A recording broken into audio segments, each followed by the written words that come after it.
Hi అండి, Nandini kitchen ఫుడ్కి స్వాగతం. ఈరోజు నేను మీకు బార్బన్ బిస్కెట్స్ తోటి కేక్ ఎలా చేయాలో చూపిస్తానండి. చాలా సింపుల్, మూడు ఇంగ్రీడియంట్స్ తోటి ఈ కేక్ మనం ప్రిపేర్ చేసుకోవచ్చు.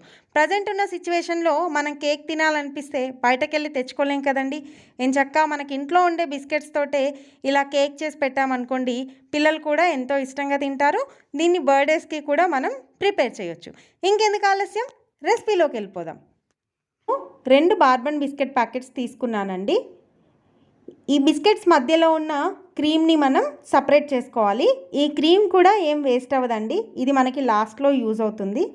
ఈ విధంగా అన్ని బిస్కెట్స్ మధ్యలో ఉన్న క్రీమ్ని మనం సపరేట్ చేసుకోవాలి. ఇలా సపరేట్ చేసుకున్నాక ఈ క్రీమ్ని మనం పక్కన పెట్టుకుందాం. ఇప్పుడు ఈ బిస్కెట్స్ అన్నిటినీ తీసుకొని ఒక మిక్సీ జార్లోకి వేసుకోవాలి. వీటిని మనం మెత్తగా పౌడర్ చేసుకోవాలి. చూసారా, ఈ విధంగా పౌడర్ చేసుకోవాలి. ఇలా పౌడర్ చేసుకున్న మిశ్రమంలో ఇప్పుడు మనం కొద్దిగా పాలు యాడ్ చేసుకుంటూ ఇలా విస్కర్ తోటి కలుపుకోవాలండి. పాలన్నీ ఒకటేసారి యాడ్ చేసుకోవద్దు. నాకు 2 బిస్కెట్ ప్యాకెట్స్కి 1 కప్పు పాలు సరిపోయాయండి. ఇలా ఈ విధంగా కొన్ని పాలు పోసుకుంటూ ఈ విధంగా కలుపుకోవాలి. ఇలా కలుపుకున్నాక దీంట్లోకి కొద్దిగా ఈనో పౌడర్ వేసుకోవాలండి. మీ దగ్గర బేకింగ్ సోడా, బేకింగ్ పౌడర్ ఏదున్నా వేసుకోవచ్చు. నేనైతే ఈనో పౌడర్ వేస్తున్నాను. ఈనో పౌడర్ కూడా వేసుకున్నాక దీన్ని మళ్ళొకసారి ఇలా కలుపుకోవాలి. కన్సిస్టెన్సీ ఈ విధంగా ఉండాలండి, మరీ లూజ్గా ఉండకూడదు, మరీ గట్టిగా ఉండకూడదు. ఈ విధంగా ఉంటే సరిపోతుంది. ఒక గిన్నె తీసుకొని దానికి ఆయిల్ అప్లై చేసుకొని అందులో ఒక బటర్ పేపర్ వేసుకొని ఈ కేక్ బ్యాటర్ని అందులోకి వేసుకోవాలండి.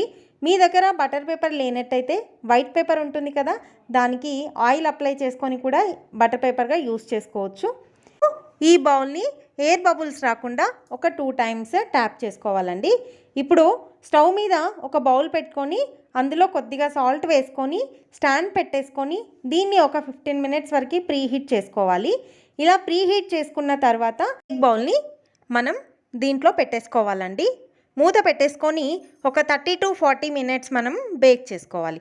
తర్వాత మనం పక్కకు తీసి పెట్టుకున్న క్రీమ్ ఉంది కదండి, దాంట్లో కొద్దిగా పాలు యాడ్ చేసుకుంటూ మనం దీన్ని క్రీమ్ లాగా ప్రిపేర్ చేసుకోవాలి.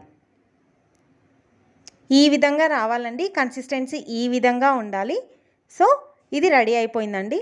ఇప్పుడు మనం కేక్ రెడీ అయిందా లేదా చూద్దాము. ఇప్పుడు ఒక టూత్పిక్ తీసుకొని దాన్ని ఇలా కేక్లో పెట్టి చూస్తే ఏం అంటుకోకుండా రావాలండి. సో ఇప్పుడు మన కేక్ రెడీ అయిపోయినట్టే. దీన్ని ఇప్పుడు చల్లారనిద్దాం. ఇది చల్లారిపోయిన తర్వాత దీన్ని మౌల్డ్ చేసేసుకుందామండి.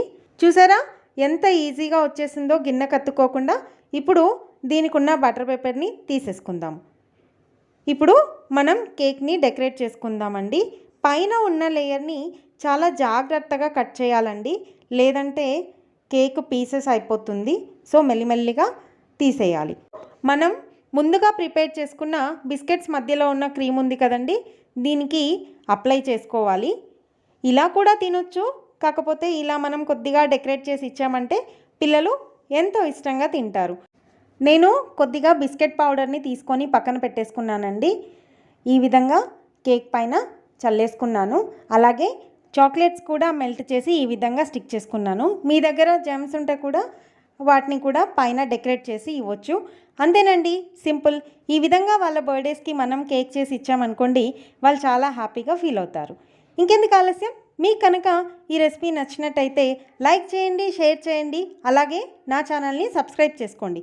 పక్కనే ఉన్న బెల్ ఐకాన్ని ప్రెస్ చేస్తే నేను పెట్టే కొత్త వీడియో నోటిఫికేషన్స్ మీకు వస్తాయి. మీకు ఇంకేమైనా కేక్ రెసిపీస్ కావాలి అంటే నాకు కామెంట్ సెక్షన్లో పెట్టండి, నేను చేసి చూపిస్తాను. ఓకేనండి, బాయ్.